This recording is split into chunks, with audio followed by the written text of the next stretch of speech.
So రేపు June 27 తారీఖు ప్రపంచవ్యాప్తంగా కన్నప్ప మీ ముందుకు రాబోతుంది. ఎప్పుడో 1976లో భక్త కన్నప్ప శ్రీ కృష్ణరాజు గారి రూపంలో మన ముందుకు వచ్చింది. ఆఫ్టర్ ఆల్మోస్ట్ 50 years తర్వాత మళ్ళీ ఈ కన్నప్ప చిత్రం మన తెలుగులో ప్రపంచవ్యాప్తంగా విడుదలవబోతుంది. ఈ చిత్రం ఇప్పుడు జనరేషన్కి ఎలా కావాలో అలా ఉండబోతుంది. నిజంగా భక్త కన్నప్ప చిత్రం అప్పుడు ఎంత పెద్ద విజయం సాధించినా ఇప్పుడు జనరేషన్ వాళ్ళకి ఆ చిత్రం గురించి పెద్దగా తెలియదు.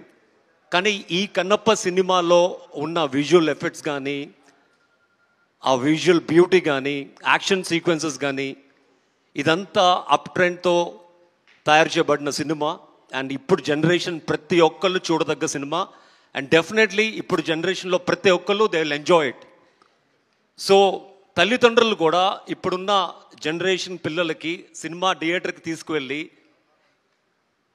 మన హిందూ దేశంలో మన చరిత్రని చూపించే సినిమా కాబట్టి, ఒక వీరుడు Bhakta Kannappa cinema, this is not a fictional, this is a real film కాబట్టి. Please subscribe dot news.